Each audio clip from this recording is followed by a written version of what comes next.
ठीक है, अब देखें कि जो यूरेटेरोस्कोपी है, यूरेटेरोस्कोपी में हम सबसे पहले पढ़ेंगे कि ये है क्या चीज़। ठीक है, इसी तरह इसकी फिर हम इंडिकेशंस पढ़ेंगे, इंडिकेशंस ऑफ यूरेटेरोस्कोपी, और उसके बाद हम इसकी कॉम्प्लिकेशंस पढ़ेंगे, यूरेटेरोस्कोपी के कॉम्प्लिकेशंस पढ़ेंगे। ओके, ठीक है ना। तो हम क्या करते हैं, यूरेट्रोस्कोपी देखें, यूरेट्रोस्कोपी मतलब यूआरएस बोलते हैं इसको। ठीक है, यूआरएस, यूरेट्रोस्कोपी मतलब जिस तरह सिस्टोस्कोपी नहीं है ऐसे यूरेट्रोस्कोपी है, यानी कि हम विजुअलाइज करते हैं। ठीक है, फॉर एग्जांपल देखें, यहाँ पे अगर यहाँ पे किडनीज हैं, ठीक है, यहाँ पे किडनीज हैं दोनों साइड्स पे, अगर यहाँ पे किडनीज हैं तो यहाँ से डेफिनेटली यूरेटर निकलेगा। ठीक है, यहाँ से यूरेटर निकलेगा। ठीक है, यहाँ पे फिर ब्लेडर हो गया। ठीक है, ब्लेडर, अब ब्लेडर में देखें हम उसमें जो यूरेट्रोस्कोपी है इसमें हम पहले जाते हैं अंदर, ब्लेडर के अंदर जाके पहले विजुअलाइज करते हैं ब्लेडर को। ठीक है, यूरिनरी ब्लेडर को, फिर विजुअलाइज करने के बाद फिर हम यूरेटरिक ओरिफिस जो है इसको लोकेट करते हैं। ठीक है, इसको लोकेट करने के बाद हम क्या करते हैं, हम इसको लोकेट करने के बाद फिर यूरेटर में घुसते हैं। यूरेटर में हम देखते हैं कि यूरेटर में कोई एबनॉर्मेलिटी, पैथोलॉजी, एनाटॉमिकल कोई स्टोन वगैरह। ठीक है, तो ये सारी चीज़ें हम फिर यूरेटर में देखते हैं। देखें, यूरेटर का जो इंटरनल डायमीटर है ना वो 4 mm होता है। ठीक है ना, ये राइट किडनी है, ये लेफ़्ट किडनी है। ठीक है, लेफ़्ट यूरेटर, राइट यूरेटर। ठीक है, तो यूरेटेरोस्कोपी यूआरएस करने से पहले हम क्या करते हैं, पहले सिस्टोस्कोपी, सिस्टोस्कोपी। ठीक है, सिस्टोस्कोपी करते हैं पहले। सिस्टोस्कोपी मतलब ब्लेडर को देखते हैं, विजुलाइज करते हैं। ठीक है, और उसकी कोई एनाटॉमिकल या कोई इश्यू ब्लेडर में तो नहीं है। फिर यूरेटेरिक ओरिफिस के ज़रिए हम कहाँ पहुँचते हैं, हम पहुँचते हैं यूरेटर में। ठीक है ना, ठीक है ना। अब देखें, जो यूरेटेरिक ओरिफिस है, इंटरनल यूरेथ्रल जो क्या कहते हैं, इंटरनल यूरेथ्रल जो डायमीटर है, मैंने कहा 4 मिलीमीटर। तो अब जो यूरेटेरोस्कोप जो यूज़ करेंगे, ठीक है ना, यूरेटेरोस्कोप जो यूज़ करेंगे उसका डायमीटर डेफिनेटली 4 mm से कम होना चाहिए। ठीक है ना, 4 mm से कम कितना, 3 mm होना चाहिए। ठीक है, देखें, जब भी आप यूरेटर में, यूरेटर एक देखें नैरो प्लेस है ना, तो आप जब घुसेंगे इसमें तो कोई शार्प इंस्ट्रूमेंट वगैरह जो भी आप जो है यूज़ करते हैं यूरेटेरोस्कोपी में, तो ये जो है ये इसको परफोरेट कर सकता है। ठीक है ना, इसको परफोरेट कर सकता है। इसीलिए जो कॉम्प्लिकेशन है, ये एक कॉम्प्लिकेशन भी है यूरेटेरोस्कोपी की। क्या है यूरेटेरोस्कोपी की कॉम्प्लिकेशन, यूरेटेरिक परफोरेशन। ठीक है ना, यूरेटेरिक परफोरेशन है। ठीक है ना, तो याद रखें कि जो मोस्ट कॉमन कॉम्प्लिकेशन है किसकी, यूरेटेरोस्कोपी की, यूआरएस। ठीक है, यूआरएस की वो है यूरेटेरिक परफोरेशन। दूसरा ये कि आप यूरेटेरोस्कोपी हमेशा जनरल एनेस्थीसिया में करेंगे। ठीक है ना, you can not do it in local. ठीक है, ठीक है ना, you can not do it in local, क्योंकि लोकल में जो है जो लोकल में है वो आप इसको परफॉर्म करेंगे तो पेशेंट जो है वो मूव करेगा। पेशेंट जब इधर उधर मूव करेगा तो अगेन यूरेटेरिक इंजरी होगी, उसको यूरेटेरिक परफोरेशन का ख़तरा होता है। इसीलिए इसको हम किस में करते हैं, सॉरी जीए में नहीं करते, इसको स्पाइनल एनेस्थीसिया, ये देखिए स्पाइनल एनेस्थीसिया में जनरली इसको परफॉर्म किया जाता है। किसको, यूरेटेरोस्कोपी को हम किस में करते हैं, स्पाइनल एनेस्थीसिया में। ठीक है, स्पाइनल एनेस्थीसिया में हम करते हैं। ठीक है, और ठीक है ना, तो देखें यूआरएस जो है, यूआरएस जो है करने से पहले आप क्या करेंगे, सिस्टोस्कोपी करेंगे। और ये क्या होता है, मैंने क्या कहा, स्पाइनल एनेस्थीसिया में होगा। ठीक है ना, सिस्टोस्कोपी के बाद आप यूरेटेरोस्कोपी करेंगे। यूरेटेरोस्कोपी में देखें क्या क्या कर सकते हैं आप इससे जो है यूआरएस से आप क्या क्या कर सकते हैं, आप विजुअलाइज कर सकते हैं, यूरेटर को, और यूरेटर के अंदर कोई फॉरेन बॉडी, कोई स्टोन वगैरह है तो इसको हम डोर्मिया बास्केट के ज़रिए हम निकाल सकते हैं, ठीक है ना, या फिर उसको हम ब्रेक डाउन करके फिर निकाल सकते हैं, ठीक है ना। इसी तरह देखिए फॉरेन बॉडी को मैंने नाम लिया। देखिए अगर कोई डीजे स्टेंट है, डबल जे स्टेंट बोलते हैं इसको, डीजे स्टेंट रिमूव हुई पड़ी है और उसके कुछ जो पीसेस अगर रहते हैं तो वो डीजे स्टेंट के पीसेस हम रिमूव कर सकते हैं, ठीक है। यूरेटेरोस्कोपी के ज़रिए क्या क्या कर सकते हैं, देखें, एक तो स्टोन अगर कोई हुआ, ठीक है, एक बात। दूसरी बात कि डीजे स्टेंट के कोई स्टोन्स कोई पार्ट्स रहे अंदर, उनको हम रिमूव कर सकते हैं। तीसरा जो हम क्या कर सकते हैं, हम कर सकते हैं डीजे स्टेंट डाल सकते हैं, ठीक है ना। डीजे स्टेंटिंग भी हम यूरेटेरोस्कोपी के ज़रिए कर सकते हैं, ठीक है। तो ये 3 चीज़ें आपने याद रखनी है, ठीक है ना। और चौथी जो बात है हम क्या कर सकते हैं, वहाँ पे अगर कोई यूरोथेलियल ट्यूमर है तो उसकी हम क्या कर सकते हैं, उसकी बायोप्सी ले सकते हैं, ठीक है, यूरोथेलियल ट्यूमर की बायोप्सी। तो ये 4 चीज़ें आपने याद रखनी है, ठीक है ना। कौन कौन सी, डीजे स्टेंट के पीस कोई है तो रिमूव कर सकते हैं, डीजे स्टेंट डाल भी सकते हैं, और इसी तरह स्टोन है उसको डोर्मियो बास्केट के ज़रिए हम निकाल सकते हैं, और इसी तरह यूरोथेलियल ट्यूमर है तो उसकी हम बायोप्सी ले सकते हैं, ठीक है ना। तो इंडिकेशंस क्या क्या हुए,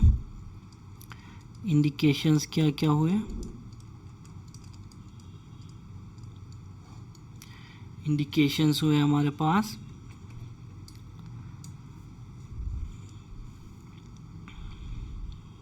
नंबर वन पे हमारे पास क्या है, यूरेटेरिक स्टोन की रिमूवल, ठीक है।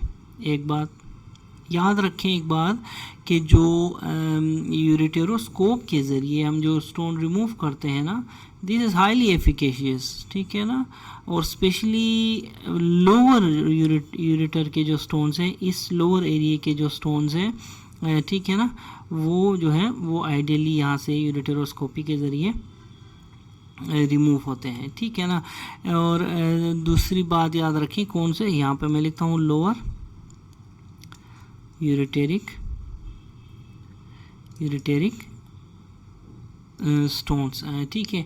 दूसरी बात जो इंडिकेशन आ गई इसमें, दूसरी इंडिकेशन क्या आ गई, हमने क्या कहा था कि फॉरेन बॉडी, ठीक है,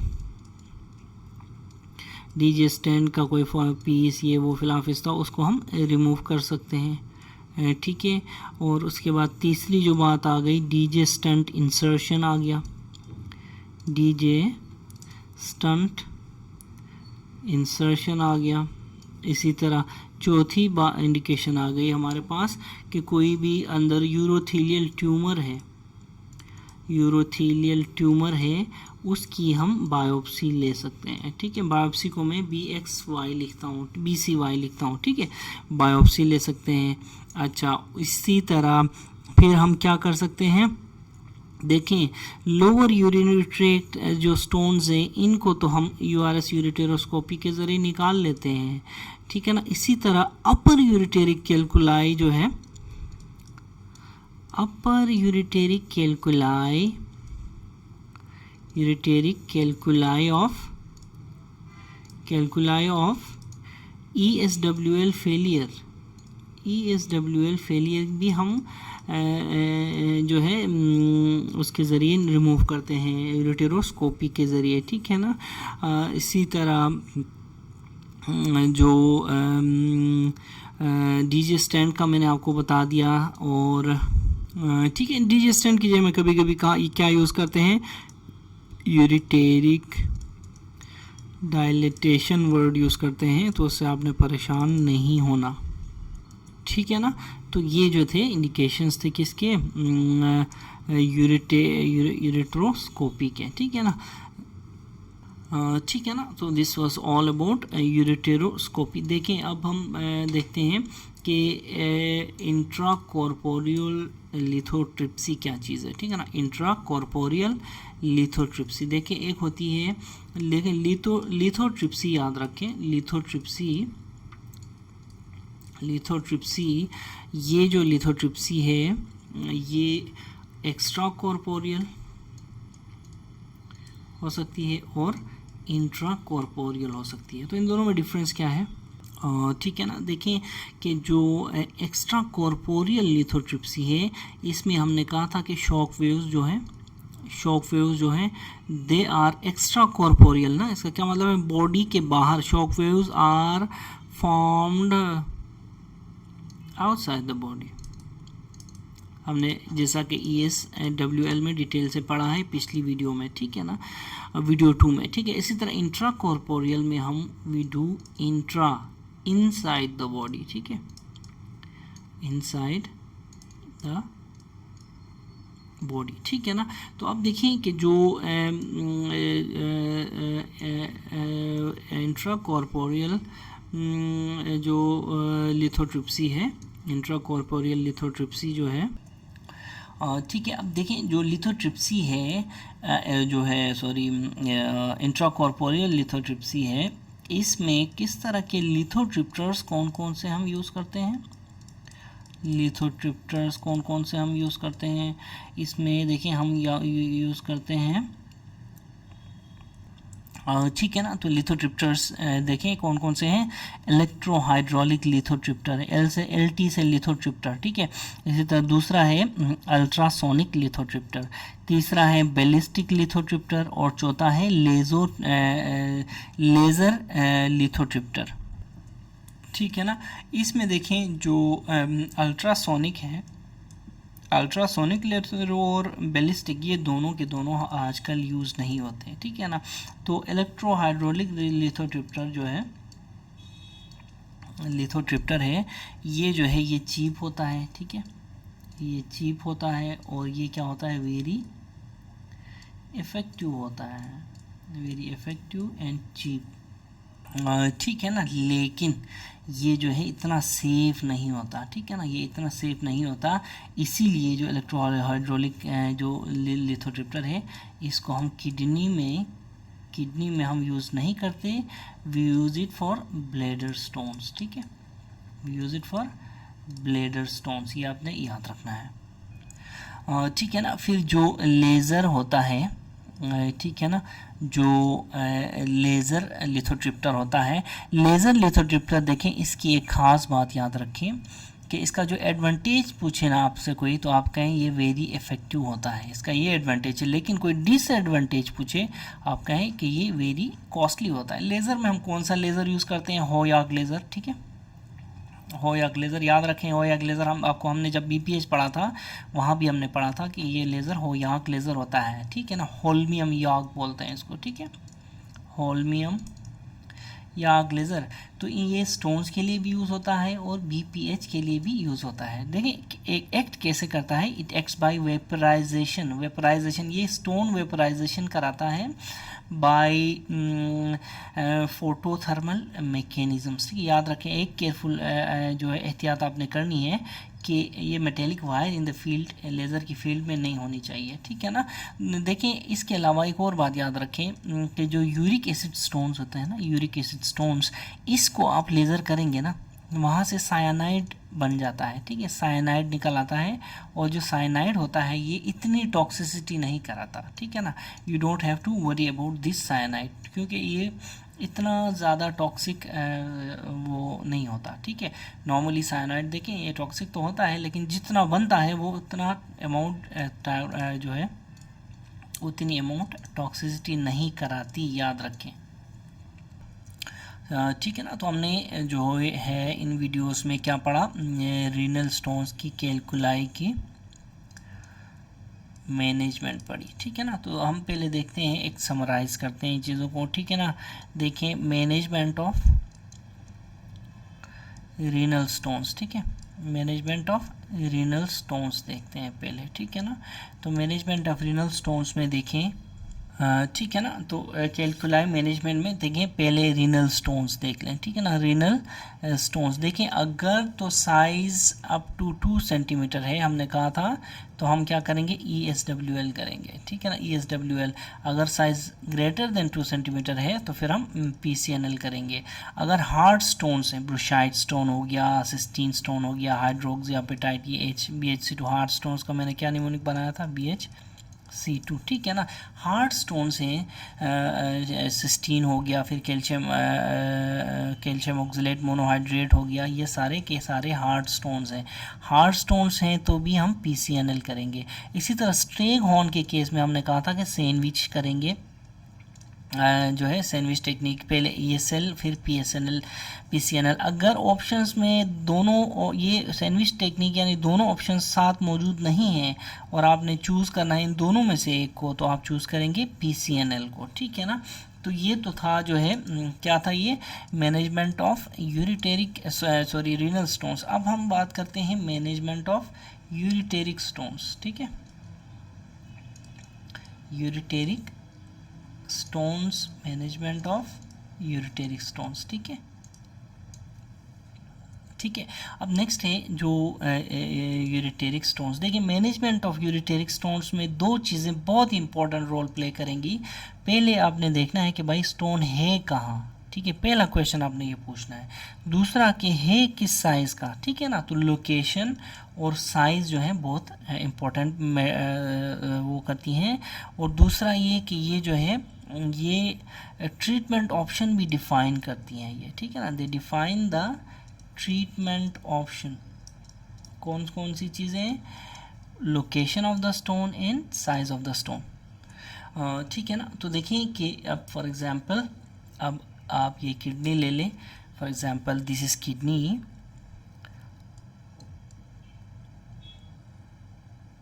ठीक है ना। अब किडनी ये आ गया यहाँ से यूरेटर, इसका किडनी से आ गया यूरेटर, ठीक है ना। यूरेटर के बाद क्या आता है, यूरेटर के बाद आपका ब्लैडर, ठीक है।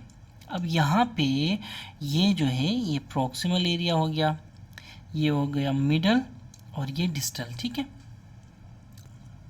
ठीक है ना। तो उस किडनी को थोड़ा सा ऐसे बना लें, ठीक है। अब देखें कि जो ये जो है अपर 1/3 है, ठीक है ना, अपर 1/3 ऑफ यूरेटर। ये जो है मिडल 1/3 ऑफ यूरेटर है, मिडल 1/3 ऑफ यूरेटर।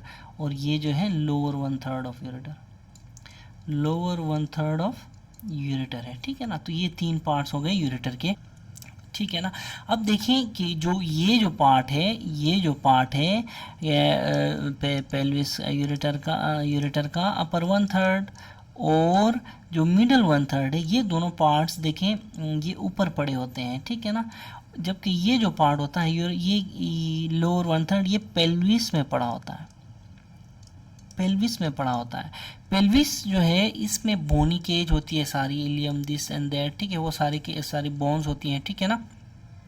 यहाँ पे आप शॉक वेव्स नहीं डाल सकते, ठीक है ना, शॉक वेव्स आप नहीं डाल सकते। अब अगर आपका स्टोन अपर 1/3 और मिडल 1/3 में है तो आप प्रेफर करेंगे ESWL ओवर क्या, ओवर यूरेटेरोस्कोपी, ठीक है ना। ये पॉइंट आपने, और स्टोन लाजमी देखें इधर है, और स्टोन क्या है, स्टोन इफ़ इट इज़ क्या लेस देन 2 सेंटीमीटर, ठीक है, लेस देन 2 सेंटीमीटर स्टोन होना चाहिए। नहीं सॉरी, यहाँ पे 1 सेंटीमीटर है, ठीक है। अगर स्टोन का साइज़ 1 सेंटीमीटर और लेस, याद रखें अप टू 1 सेंटीमीटर लिखा हुआ है, ठीक है ना। तो अप टू 1 सेंटीमीटर है तो we will prefer extra corporeal shock wave over URS, ठीक है। इट्स नॉट 2, याद रखें इट्स 1 सेंटीमीटर, ठीक है। 2 जो है वो किडनी के केस में था, ठीक है ना, इट वॉज इन किडनी के केस में, ठीक है, ठीक है ना। तो अप टू 1 सेंटीमीटर है तो ESWL। अगर ग्रेटर देन, याद रखें इस पॉइंट पे, ग्रेटर देन 1 सेंटीमीटर साइज है इस लोकेशन पे अपर 1/3 में और मिडल 1/3 में स्टोन, तो हम प्रेफर करेंगे URS को, ठीक है ना। ठीक है ना। इसी तरह अगर स्टोन आपका लोअर 1/3 में मौजूद है, अगर स्टोन लोअर 1/3 में मौजूद है तो हमारे पास प्रेफर्ड ट्रीटमेंट क्या है, यूआरएस। ठीक है, यूआरएस याद रखें। अगेन रिपीट करता हूँ, अगर स्टोन अपर 1/3 या फिर मिडल 1/3 में मौजूद है, अपर 1/3 या लोअर मिडल 1/3, और stone less than 1 centimetre up to 1 centimetre या उससे कम है, तो हम extra corporeal shock wave therapy को प्रेफर करते हैं। और यूआरएस, अगर ये स्टोन इन जगहों पे ही मौजूद है, लोकेशन सेम है और साइज़ 1 सेंटीमीटर से ज़्यादा है, तो हम क्या करेंगे, यूआरएस। ठीक है ना। इसी तरह लोअर 1/3 में जो स्टोन होगा उसके लिए हम प्रेफर करते हैं यूआरएस। ठीक है ना। तो ये क्वेश्चन पूछा जाता है। फॉर एग्जांपल एक क्वेश्चन है, एक पेशेंट था जिसका 9 mm का स्टोन था। कहाँ पे था 9 mm का stone? In the lower part of the ureter, lower 1/3 of ureter. तो आप उसकी प्रेफर्ड ट्रीटमेंट क्या करेंगे? तो इसका आंसर है यूआरएस। ठीक है ना। यूआर याद रखें, यूआरएस के ज़रिए न सिर्फ आप स्टोन रिमूव कर सकते हैं बट आप उसको तोड़ भी सकते हैं। You can break the stone with URS. ठीक है। ठीक है, अभी हम पढ़ेंगे जेनाइटो यूरिनरी टीबी। हमने देखे पहले स्टोन्स और उनके जितने भी प्रोसीजर्स थे, यूरिनरी स्टोन्स, यूरिटेरिक स्टोन्स हमने किए, फिर प्रोसीजर्स लाइक पीसीएनएल वगैरह वगैरह जितने भी थे वो सारे क्लियर किए हुए हैं अब तक। ठीक है ना। अब देखें जेनाइटो यूरिनरी टीबी। ठीक है ना। देखें कि जो मोस्ट कॉमन जो बग है वो कौन सा है जेनाइटो यूरिनरी टीबी में? Mycobacterium tuberculosis. ठीक है। देखें, अगर माइकोबैक्टीरियम की टीबी है, ठीक है, टीबी में क्या होता है, जो most common primary organ involve कौन सा है? लंग्स। ठीक है, प्राइमरी ऑर्गन लंग्स है। और सेकेंडरी ऑर्गन जो कॉमनली इन्वॉल्व होता है, सेकेंड मोस्ट कॉमन, यानी not secondary, second most common organ involved is GUT. ठीक है, this is not gut, this is genito urinary tract। ठीक है ना। ठीक है। देखिए, जेनाइटो यूरिनरी टीबी जो है ये ज़्यादा कॉमन किस में है, मेल्स में या फीमेल्स में? मेल्स में ये ज़्यादा कॉमन है और पीक इंसिडेंस इसका 20 to 40 ईयर्स है। क्या है? 20 to 40 ईयर्स इसका पीक इंसिडेंस है। ठीक है, यहाँ पे देखें, ये जो है जो टीबी है प्राइमरी इन्वॉल्व ऑर्गन लंग्स है। ठीक है, जो GUT है, जेनाइटो यूरिनरी ट्रैक्ट, ये सेकेंडरीली इन्वॉल्व ऑर्गन है। ठीक है, याद रखें ये बात इस तरह है कि primary involve organ is lungs, secondarily involve organ जो है ना वो GUT है। ठीक है, यानी GUT इसमें सेकेंडरीली इन्वॉल्व होता है, यानी कि डायरेक्ट टीबी आ गया इसको इफेक्ट नहीं करता, ये कहना चाह रहे हैं। ठीक है। ठीक है ना। अब देखिए, मोस्ट कॉमन जो रूट ऑफ स्प्रेड है वो क्या है? इसमें लंग्स है, सॉरी हेमेटोजेनस स्प्रेड है। ठीक है, हेमेटोजेनस स्प्रेड है। ठीक है। अब देखें, प्राइमरीली क्या होता है, लंग को ये इन्फेक्ट करता है। लंग से फिर हेमेटोजेनसली कहाँ आता है? ये जेनाइटो यूरिनरी ट्रैक्ट में। ठीक है। ठीक है ना। तो देखें, दोबारा मैं बताता हूँ, प्राइमरी जो लंग है, प्राइमरी जो ऑर्गन है वो लंग है। ठीक है ना। वहाँ से क्या होता है, हेमेटोजेनस स्प्रेड होता है इसका। ठीक है, हेमेटोजेनस स्प्रेड होके कहाँ ये आता है? GUT में। ठीक है, तो GUT में। ठीक है, तो GUT फिर सेकेंडरीली इन्वॉल्व है। ठीक है, सेकेंडरीली इन्वॉल्व है। याद रखें, डायरेक्टली फ्रॉम लंग्स दो ऑर्गन से जो इन्वॉल्व होते हैं, किडनी एंड प्रोस्टेट। ठीक है ना। ठीक है ना। डायरेक्टली फ्रॉम लंग्स यानी किडनी और प्रोस्टेट में प्राइमरी इनके इन्फेक्टिंग फोकाई जाते हैं। ठीक है, rest of the organs are secondary involved. Rest of the organs वो फिर सेकेंडरीली इन्वॉल्व होते हैं। ठीक है ना। ठीक है ना। तो इसको समझिए, मैं आपको एक फिगर बताता हूँ। देखें ये किडनी है, ठीक है, ये अगर आपका किडनी किडनी है, ठीक है, ये आपका आ रहा है क्या, यूरेटर। किडनी के बाद ये आ रहा है यूरेटर, ठीक है, और ये फिर हमारा हो गया जो क्या कहते हैं ब्लेडर, ब्लेडर में प्रोस्टेट, इसके बाद प्रोस्टेट, और फिर हो गया हमारा यूरेथ्रा ना, ठीक है ना, यहाँ यूरेथ्रा, ठीक है। फिर यहाँ से प्रोस्टेट से क्या निकलेगा, इजैक्यूलेटरी डक्ट, ठीक है, ठीक है ना।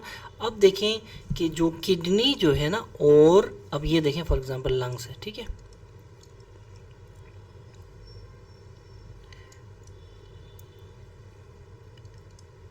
ये लंग्स है, ठीक है, ये लंग्स, अब लंग्स से डायरेक्टली थ्रू हेमेटोजेनस स्प्रेड,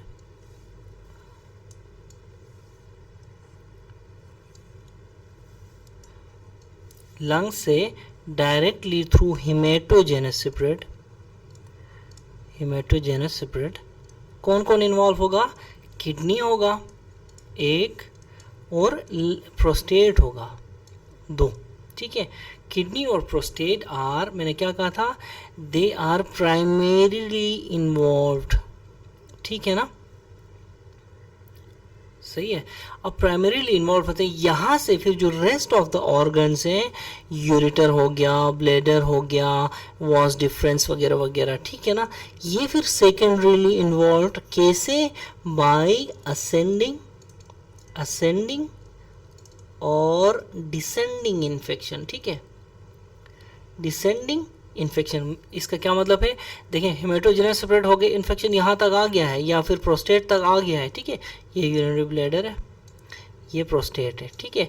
अब यहाँ से फिर इन्फेक्शन स्प्रेड कर जाता है, कैसे, सेकेंडरीली स्प्रेड कर, ऐसे आके वाज डिफरेंस की तरफ, और या फिर ऐसे आके यूरेटर ब्लैडर की तरफ, या फिर यहाँ इसको कहते हैं असेंट ऑफ इन्फेक्शन, ठीक है ना।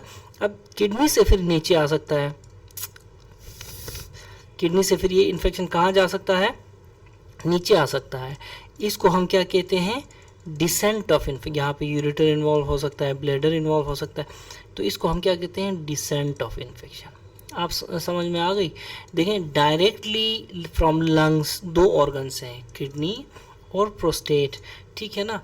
इसके बाद जो इन्वॉल्व होते हैं वो या तो असेंट ऑफ इन्फेक्शन की वजह से इन्वॉल्व हो रहे हैं, या फिर डिसेंट ऑफ इन्फेक्शन की वजह से इन्वॉल्व हो रहे हैं, ठीक है ना। तो this is the meaning of that thing, ठीक है ना। तो ये ऑर्गन्स कैसे इन्वॉल्व होते हैं, इसके बारे में हम अभी पूरी की पूरी डिटेल पढ़ेंगे, सही है। सबसे पहले हम देखते हैं कि सबसे पहले हम क्या देखेंगे, ठीक है ना। तो सबसे पहले किडनी देखें, किडनी को ये कैसे इफेक्ट करता है। देखें हेमेटोजेनस स्प्रेड होता है, ठीक है, हेमेटोजेनस स्प्रेड, ठीक है। हेमेटोजेनस स्प्रेड के ज़रिए जो बैक्टीरिया होता है, जिसको मैं बग कहता हूँ, वो आता है कहाँ,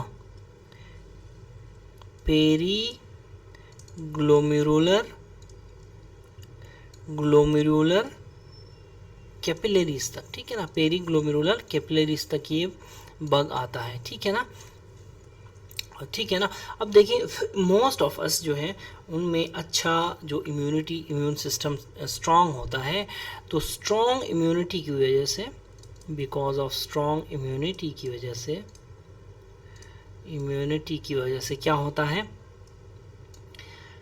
या तो ये इन्फेक्शन को क्लियर किया जाता है, या फिर बैक्टीरिया जो है डोरमेंट फॉर्म में वहाँ पे रहता है, डोरमेंट फॉर्म में वहाँ पे रहता है, कहाँ पे, पेरी ग्लोमेरुलर कैपिलरीज पे, ठीक है ना। अब जब यहाँ डोरमेंट फॉर्म में ये रहता है, जैसे ही हमारी इम्यूनिटी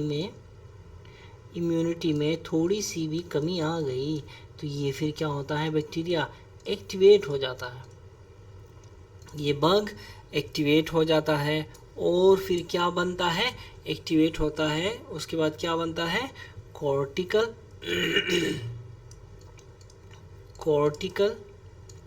ग्रेन्युलोमा बनता है, ठीक है ना। तो देखिए ग्रेन्युलोमा क्या होता है, इसके बारे में पूरी डिटेल हमारे लेक्चर्स में मौजूद है, ठीक है ना, हमारे लेक्चर्स में मौजूद है, ठीक है ना। तो once the granuloma is formed, इसके बाद क्या बनता है, ट्यूबरक्यूलर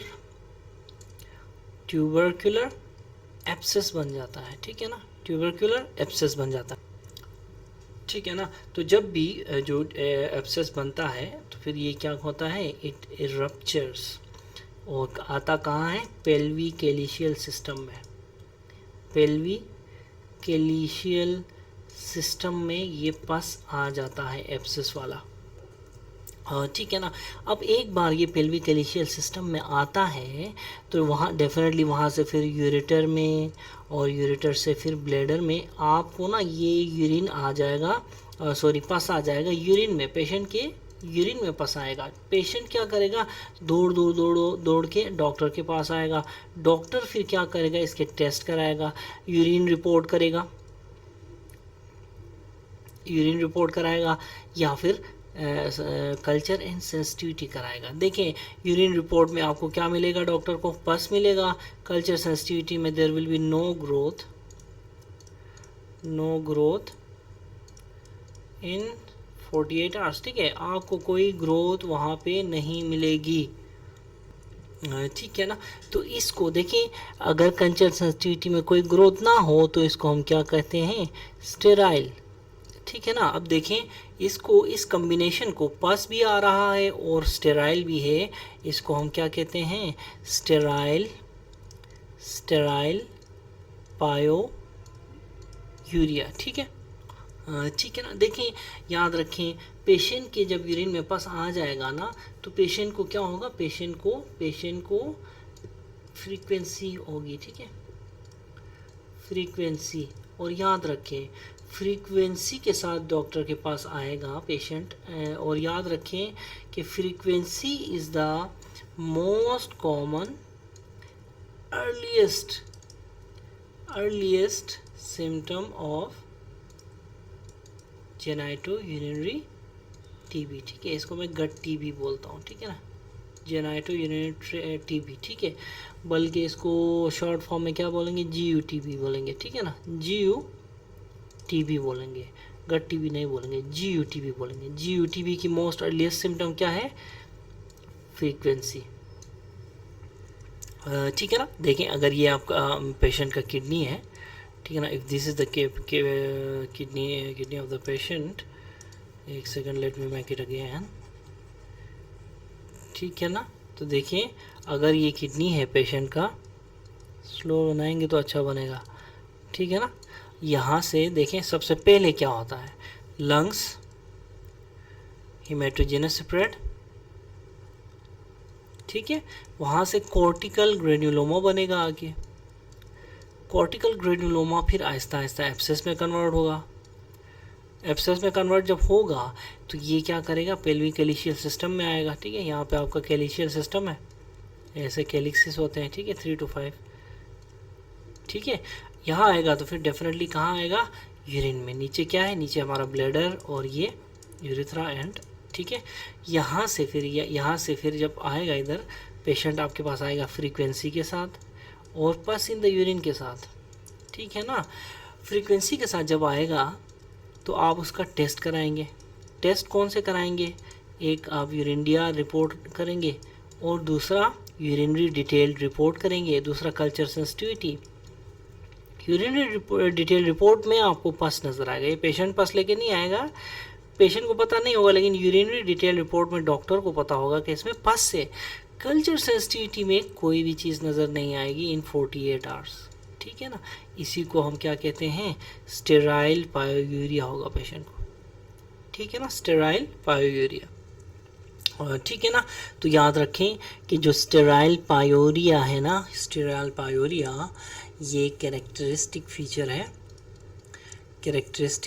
है किसकी, जेनाइटो यूरिनरी टीबी की, ठीक है ना। लेकिन याद रखें this is just the beginning, after this होता क्या है, सीक्वेंशियल इवेंट्स होते हैं, कहाँ सीक्वेंशियल इवेंट्स होते हैं, यूरेटर में, ब्लैडर में, ठीक है ना, प्रोस्टेट में, इन सब चीज़ों में इवेंट्स होते हैं। वो इवेंट्स क्या हैं, वो इवेंट्स मैं आपको बताता हूँ, ठीक है। तो इन इवेंट्स में किडनी में क्या होता है, किडनी एंड यूरेटर में देखें, किडनी एंड यूरेटर में क्या होता है, इसमें जो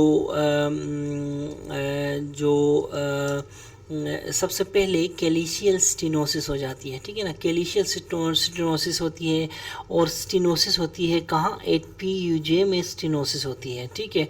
फिर हाइड्रोनेफ्रोसिस, डेफिनेटली जहाँ पे स्टेनोसिस है ऊपर से फ्लो आ रहा है, ठीक है ना, तो हाइड्रोनेफ्रोसिस तो होगी, ठीक है ना। हाइड्रोनेफ्रोसिस, फिर पायोनेफ्रोसिस भी होती है, फिर क्या होता है, पेरीनेफ्रिक एब्सेस भी बन जाता है इससे, ठीक है ना।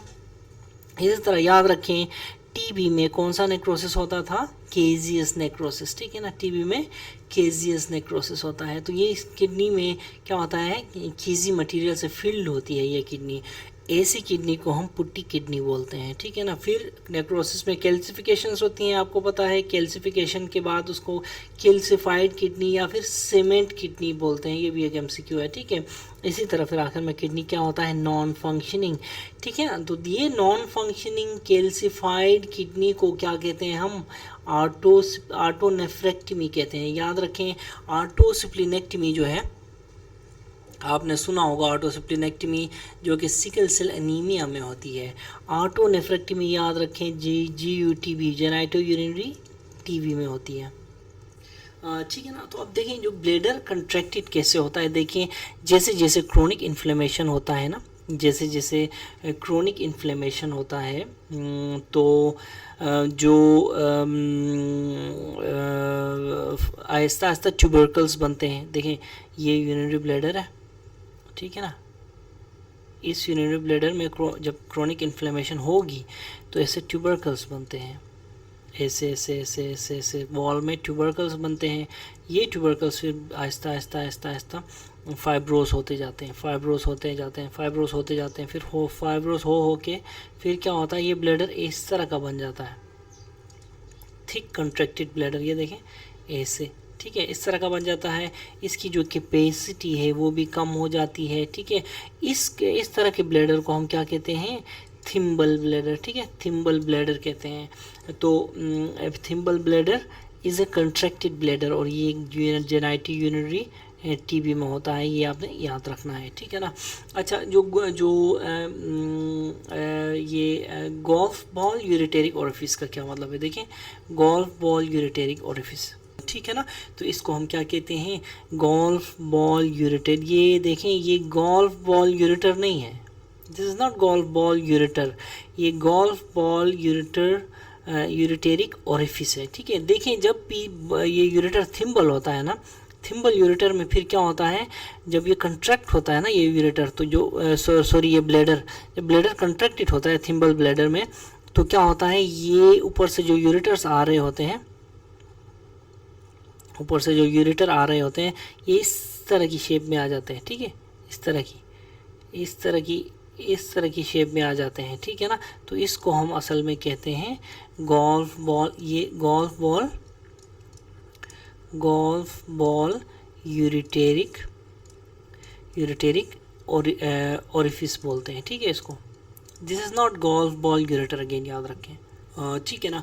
अब प्रोस्टेट में क्या चेंजेस आ जाते हैं, जेनाइटो यूरिनरी टीबी में प्रोस्टेट भी कैल्सिफाइड हो जाता है, और प्रोस्टेट हार्ड हो जाता है और नोड्यूलर हो जाता है। याद रखें, प्रोस्टेट इसमें हार्ड और नोड्यूलर हो जाता है, ठीक है। टेस्टीज़ जो है, टेस्टीज़ को कुछ नहीं होता जेनाइटो यूरिनरी टीबी में। याद रखें, जेनाइटो यूरिनरी टीबी में टेस्टीज़ आर स्पेयर्ड, ये है, ठीक है। अब देखिए वॉस डिफरेंस में क्या आता है, वॉस डिफरेंस की बात करें तो वॉस डिफरेंस जो है,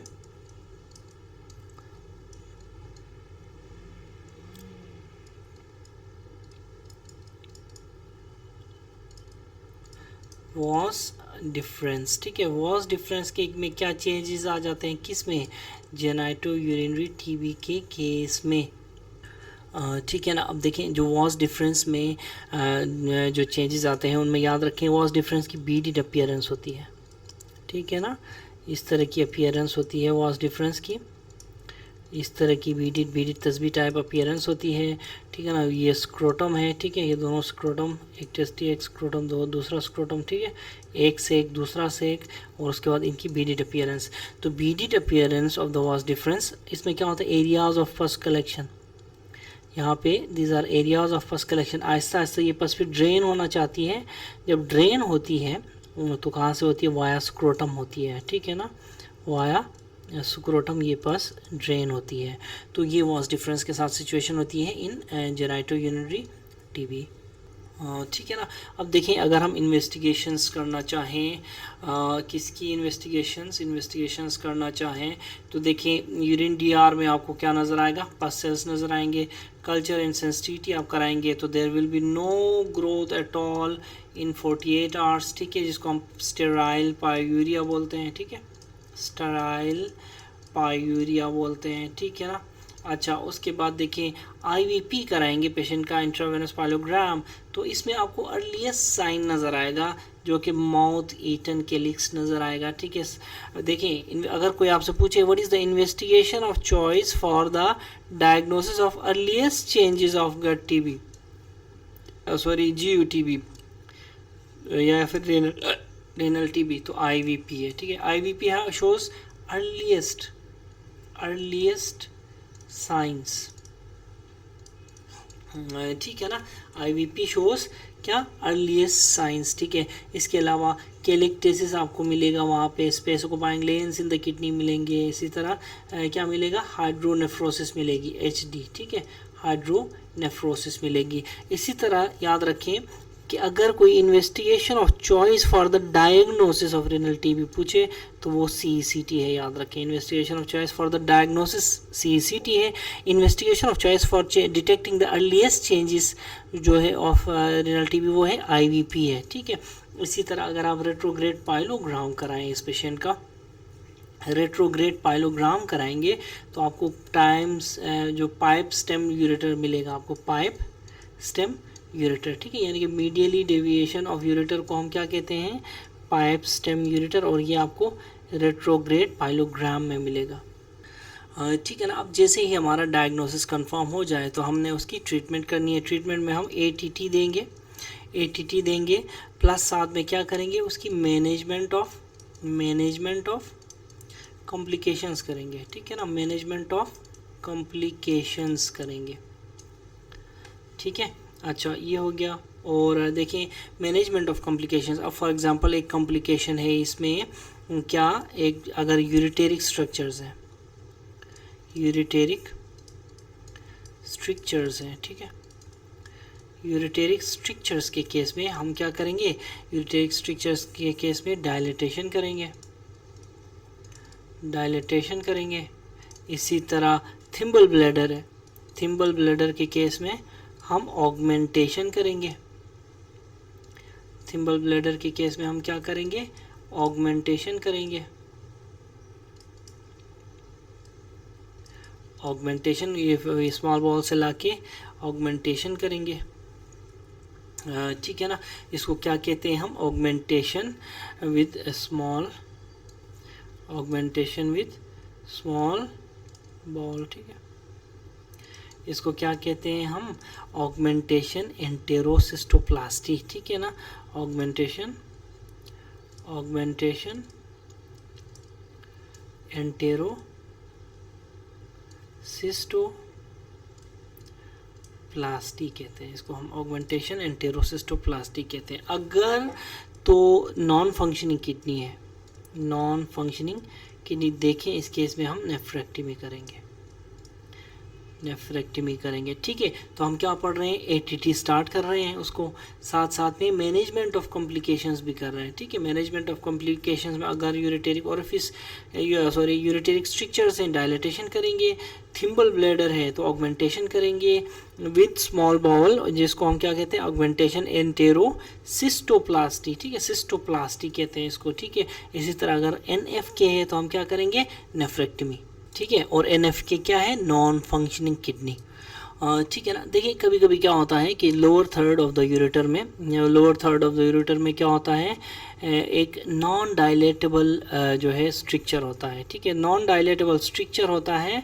और इस स्ट्रक्चर को हम कैसे ट्रीट करते हैं, बोआरिस ऑपरेशन या बोआरिस प्रोसीजर के थ्रू। देखें अगर ये किडनी है, ठीक है ना, ये किडनी है, यहाँ से यूरेटर आ रहा है, ठीक है, यूरेटर का ये लोअर 1/3 है, ठीक है ना, यहाँ पे ब्लेडर हो गया, ठीक है। अब देखिए फॉर एग्जांपल ये दिस यहाँ से नीचे जो है, यहाँ से नीचे जो है हमारा क्या है, यहाँ से नीचे हमारा क्या है, लोअर 1/3 ऑफ द यूट्रस ना, यूरेटर ना। अब फ़र्ज़ करो यहाँ पे वो है, फ़र्ज़ करें यहाँ पे नॉन डायलेटेबल स्विच वो है, तो फिर हम इस पूरे के पूरे जो एरिया को हम निकाल लेते हैं, ठीक है ना। फॉर एग्जांपल चलो हमने एक्सरसाइज किया पूरा, ये देखें एक्सरसाइज किया।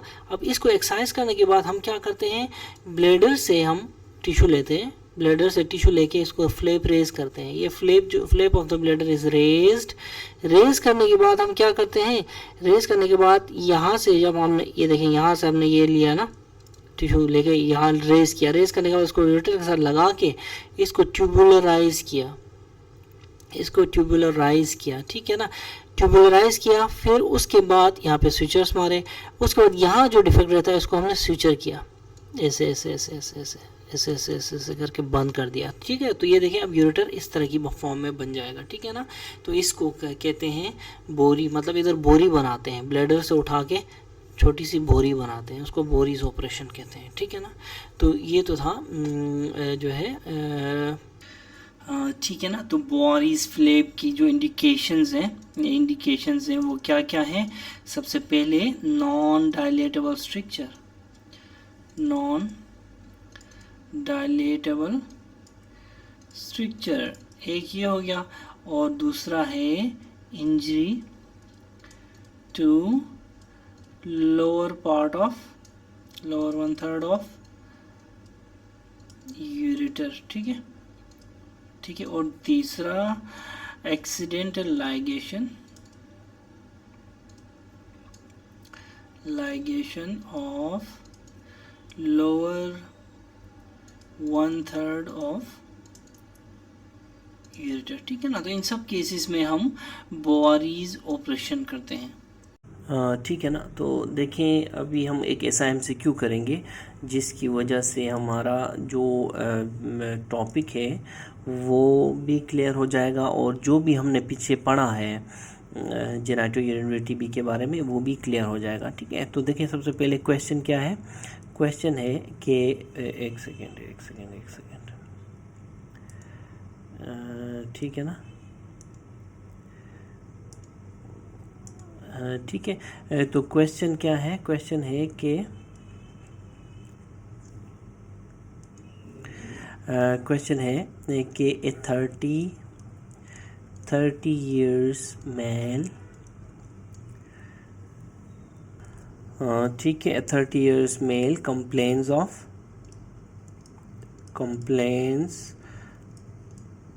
complains ऑफ उसको क्या क्या है, उस मेल को increasing day and night time urinary frequency, उसको क्या क्या है, complains of increasing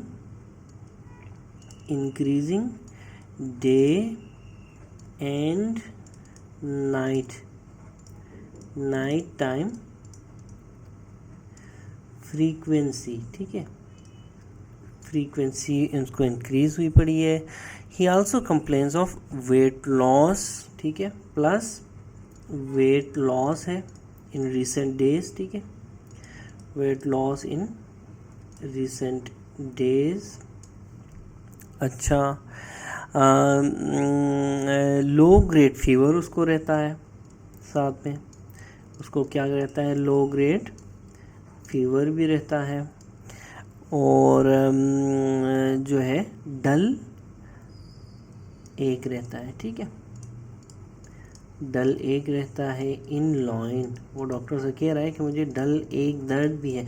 low grade fever evenings में, ठीक है, इवनिंग्स में उसको रहता है, ठीक है ना, ठीक है। तो ये सुन के फिर डॉक्टर ने क्या कराया, डॉक्टर ने उसका कराया IVU, ठीक है ना, IVU या IVP कराया, दोनों सेम है, ठीक है ना। IVU कराया तो उसमें क्या आया, IVU में dilated upper pole of kidney, dilated upper pole of kidney, ठीक है ना, ये आया, ठीक है। With standing up of contrast column, ठीक है ना, with standing up of contrast column, ये उसका IVU का रिजल्ट आया, ठीक है ना। तो क्वेश्चन पूछता है, अब क्वेश्चन क्या है, क्वेश्चन ये है कि what should be the next best step in this patient, ठीक है, ये क्वेश्चन है, नेक्स्ट बेस्ट स्टेप क्या होगा, इस पेशेंट का नेक्स्ट बेस्ट स्टेप क्या होगा वो पूछ रहा है, ठीक है ना। तो अब हम देखते हैं, ठीक है, ऑप्शंस में देखें, ऑप्शंस में क्या क्या है, ऑप्शंस में है सिस्टोस्कोपी, ऑप्शंस में है सिस्टोस्कोपी, ऑप्शंस में है क्या है, ऑप्शंस में CTKUB, ऑप्शंस में CTKUB है, इसके अलावा अल्ट्रासाउंड है, ठीक है, इसके अलावा यूरिन माइक्रोस्कोपी और कल्चर है, यूरिन माइक्रोस्कोपी है, कल्चर है, ठीक है। इसी तरह फिर नेक्स्ट है हमारे पास एक्सरे KUB,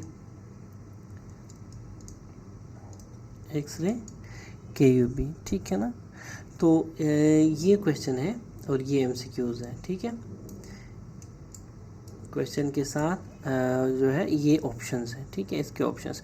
तो इसका आंसर है, देखें हम इसका आंसर देखते हैं क्या क्या होगा, आप भी सोचें कि इसका आंसर क्या हो सकता है, ठीक है ना। तो देखें कि यूरिन माइक्रोस्कोपी, इसका आंसर क्या है, इस क्वेश्चन का आंसर है यूरिन माइक्रोस्कोपी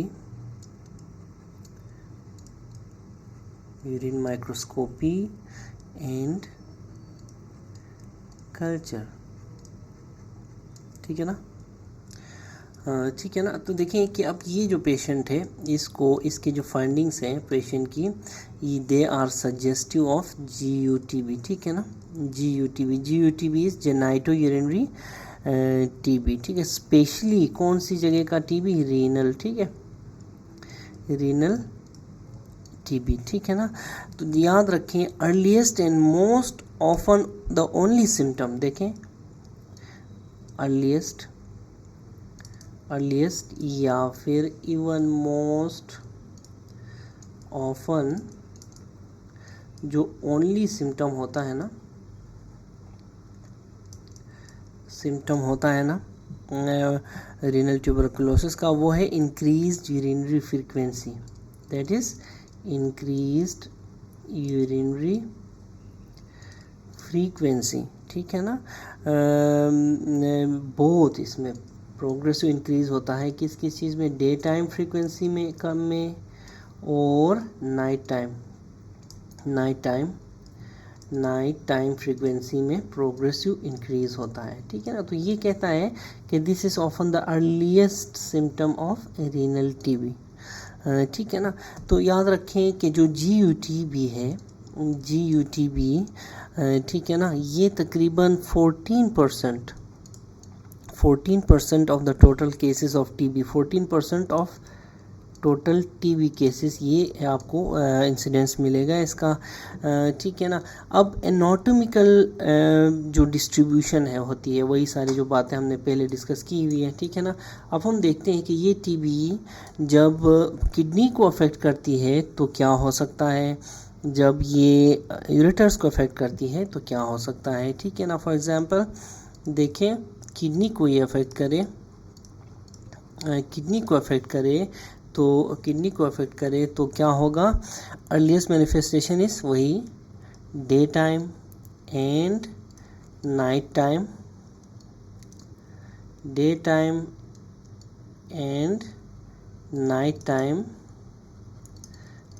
टाइम फ्रीक्वेंसी बढ़ जाएगी, ठीक है ना। अच्छा देखें, CT जो है, इसके कमेंट्स में देखते हैं, CT किडनी TB में स्पेशली कौन सा CT urography is the most sensitive test, याद रखें, most sensitive test for renal TB, ठीक है। Sensitive test for renal TB. अब ये सीटी यूरोग्राफी हमें क्या क्या दिखा सकता है, ठीक है ना, ये सीटी यूरोग्राफी हमें दिखा सकता है कि अर्ली पेपिलरी नेक्रोसिस हुई है कि नहीं, ठीक है, अर्ली पेपिलरी नेक्रोसिस शो करता है, ठीक है। और उसके बाद ये क्या दिखा सकता है, प्रोग्रेसिव हाइड्रोनेफ्रोसिस, इसको पेपिलरी नेक्रोसिस को PN लिख दो, ठीक है, हाइड्रोनेफ्रोसिस को HN लिख दो। इसी तरह thin walled parenchyma with poor enhancement नजर आएगा आपको, ठीक है ना, thin walled parenchyma with poor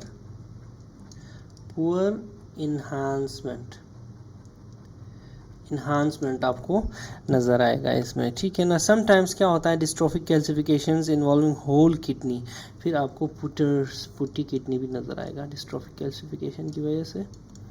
putty kidney क्या है, ये हमने सारा के सारा पहले डिफाइन किया हुआ है वीडियो के शुरू में, ठीक है। अब अगर किडनी के अलावा दूसरा क्या है, दूसरा यूरेटर्स इन्वॉल्व है, ठीक है, यूरेटर्स इन्वॉल्व हैं, तो यूरेटर्स में क्या होगा,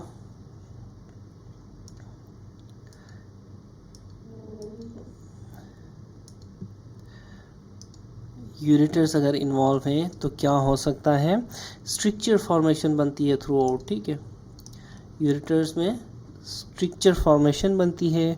मोस्ट कॉमन साइट जो है ना वो वेजाइको यूरेटेरिक जंक्शन है नैरोइंग के लिए, ठीक है, वेजाइको यूरेटेरिक जंक्शन नैरोइंग होती है इसमें, ठीक है ना।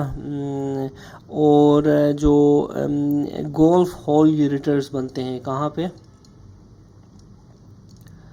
वेजाइको यूरेटेरिक, यानी कि यूरेटेरिक ओरिफिस जो ब्लैडर में खुलता है उसमें गोल्फ होल ओरिफिस, इसके बारे में भी हमने पहले डिस्कस किया हुआ है, ठीक है। अच्छा, उसके बाद अगर ये यूरिनरी ब्लैडर को इफ़ेक्ट करता है, अगर ये यूरिनरी ब्लैडर को इफ़ेक्ट करता है तो क्या हो सकता है, यूरिनरी ब्लैडर कंट्रैक्ट हो जाएगा, ठीक है, कंट्रैक्टेड यूरिनरी ब्लैडर होगा, जिसको हम क्या कहते हैं, थिम्बल ब्लैडर, ठीक है, थिम्बल यूरिनरी ब्लैडर, ठीक है। ये थिम्बल ब्लैडर किसको कहते हैं, ये भी हमने पहले डिस्कस किया हुआ। अगर फिर प्रोस्टेट को करता है, प्रोस्टेट को टीबी होती है तो पेनफुल प्रोस्टेट होगा, पेनफुल प्रोस्टेट, ठीक है, पेनफुल प्रोस्टेट, और ब्लडी इजैकुलेशन हो सकती है, ब्लडी इजैकुलेशन हो सकती है, ठीक है ना। इसी तरह may be hard and show calcifications, ये पे प्रोस्टेट हार्ड होगा और प्रोस्टेट में कैल्सिफिकेशंस हो सकती हैं, ठीक है ना, जिस तरह किडनी में हो सकती हैं कैल्सिफिकेशंस, माने मैंने बताया था यहाँ पे पुट्टी किडनी बन जाता है, ठीक है। इसी तरह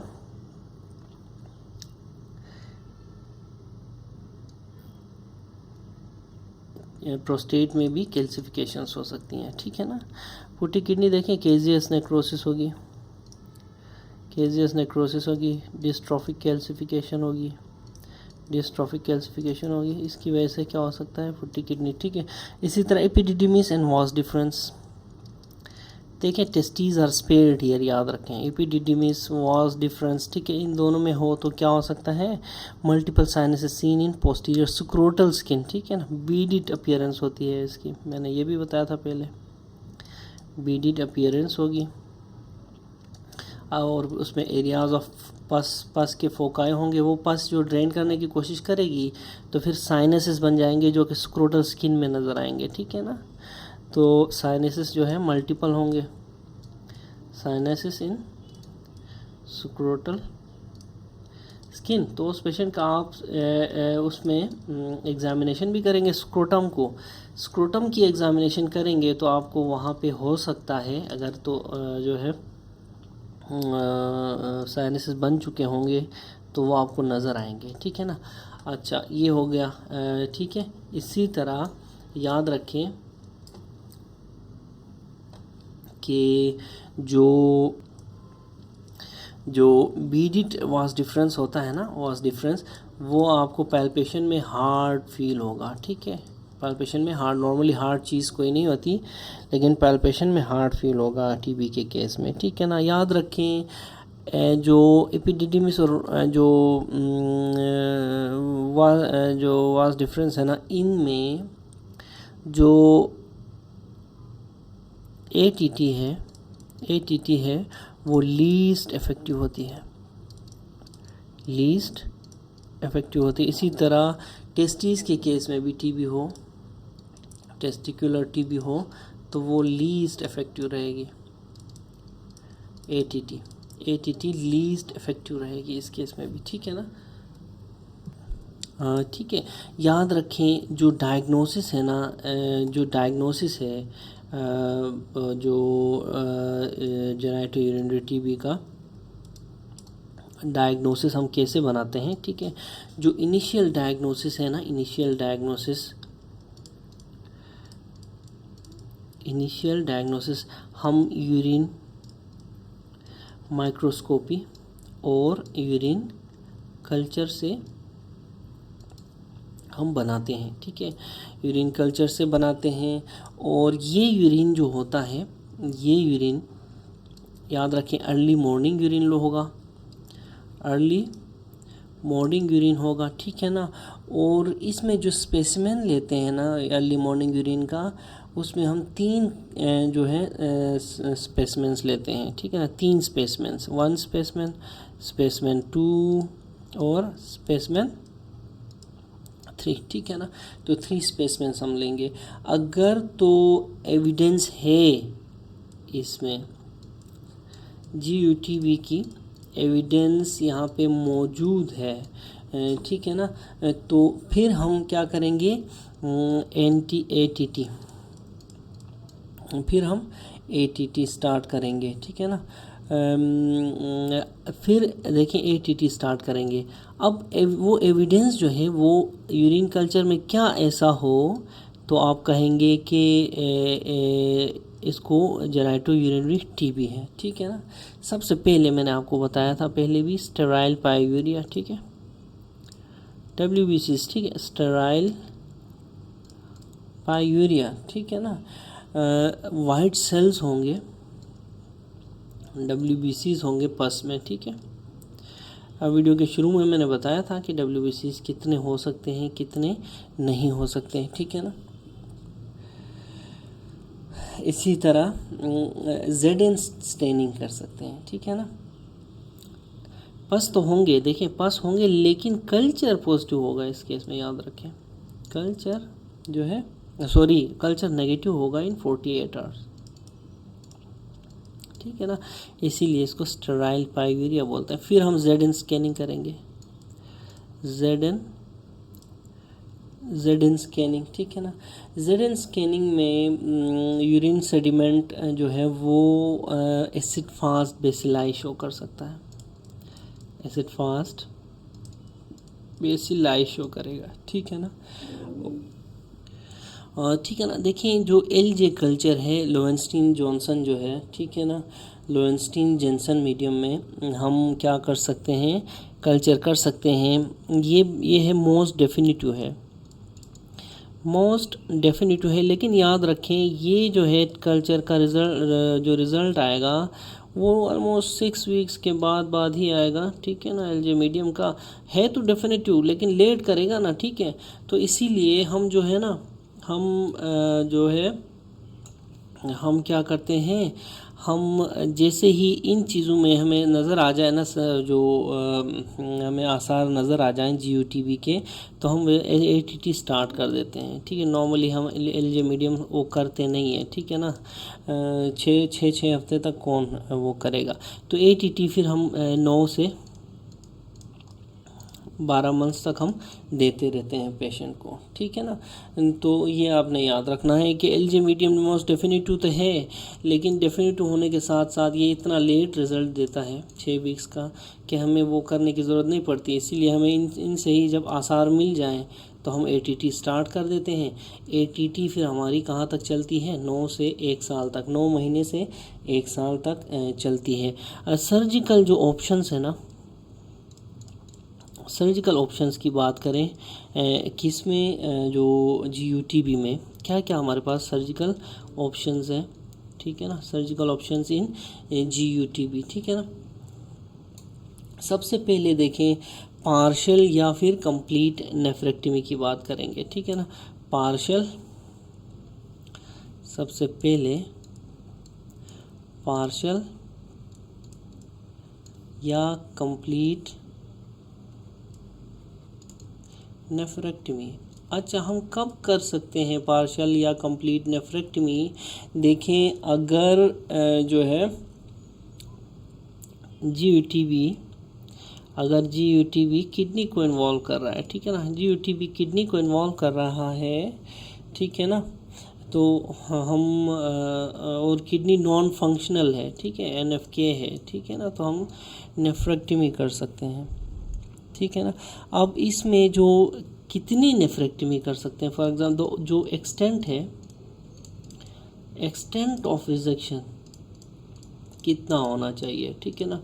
एक्सटेंट ऑफ रिजेक्शन जो है फंक्शनल स्टेटस बताएगा आपको, ठीक है ना।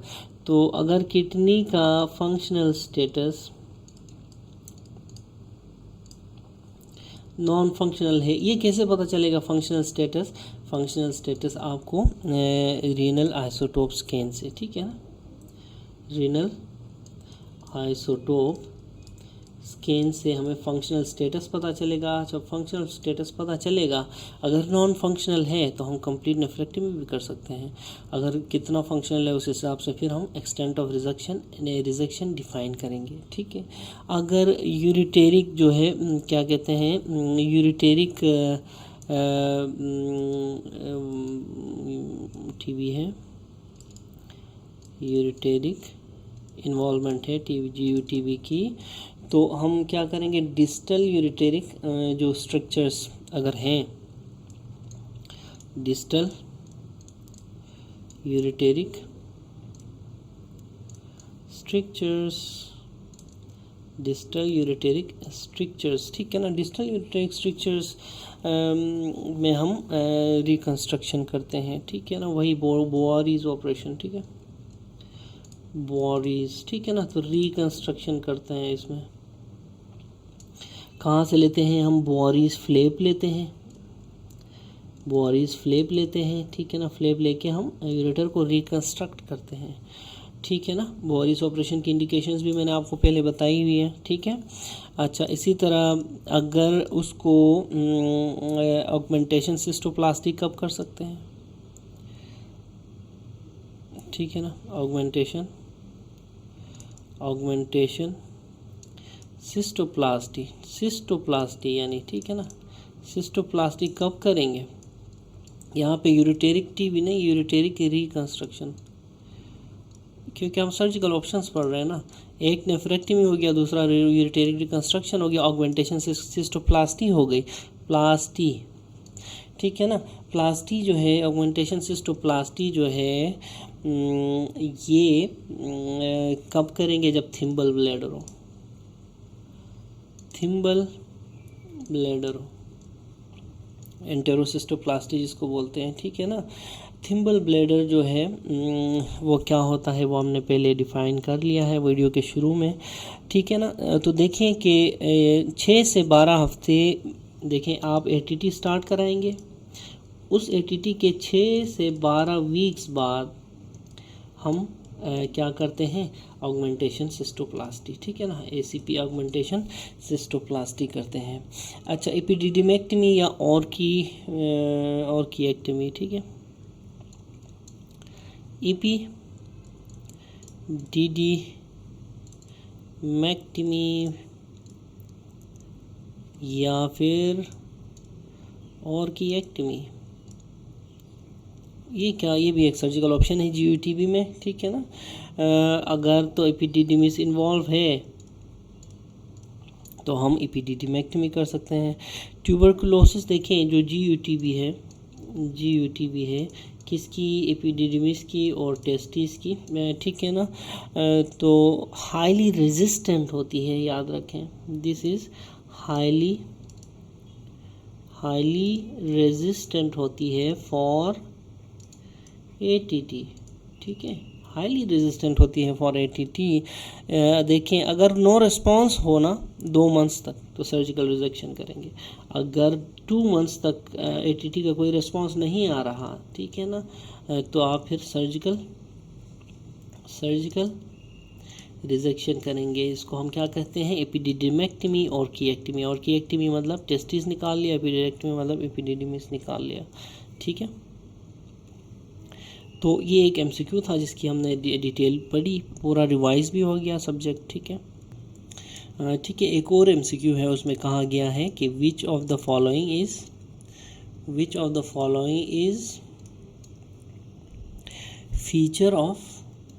फीचर को मैं ऐसे लिखता हूँ, feature of renal TB. 1 liner है, सीधा MCQ है, ठीक है ना। तो इसका आंसर है क्या है, इसमें बहुत सारी चीज़ें दी गई हैं। For example cobra head sign किस में नज़र आता है, IVP में, ठीक है ना।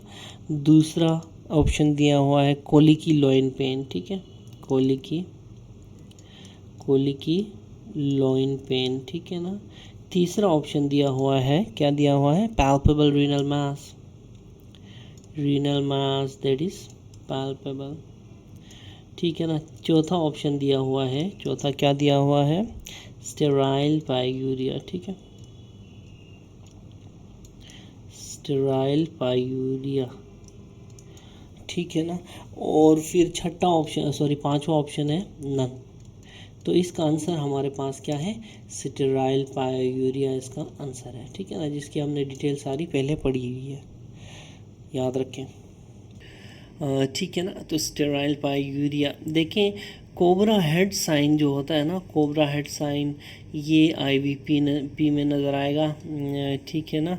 और ये किस केस में होता है, ये यूरिटेरोसील में आपको कोबरा हेड साइन आपको नज़र आएगा एसोसिएटेड विद डुप्लेक्स किडनी, ठीक है।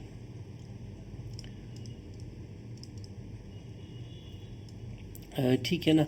इसी तरह जो कोली की पेन होगा ना, कोली की पेन नहीं होगा बल्कि डल पेन होगा रीनल टीबी में डल पेन होगा, सही है ना।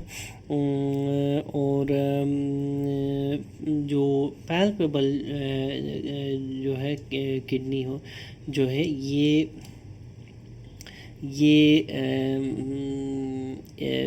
पॉसिबल नहीं है कि टीबी में पैल्पेबल किडनी हो, ठीक है ना।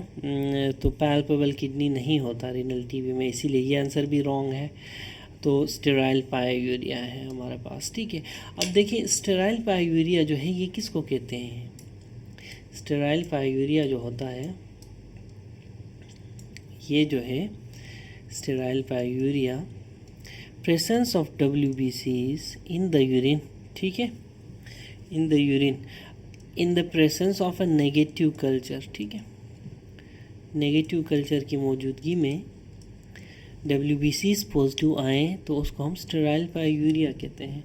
अब अगर डिफरेंशियल डायग्नोसिस की बात की जाए स्टेराइल पायूरिया, तो देखें इसमें स्टेराइल पायूरिया के बहुत सारे इन्फेक्शियस कॉजेज़ हैं, ठीक है ना, इन्फेक्शियस कॉजेज़ हैं, इसको ऐसे डिवाइड करेंगे। और इसके फिर नॉन इन्फेक्शियस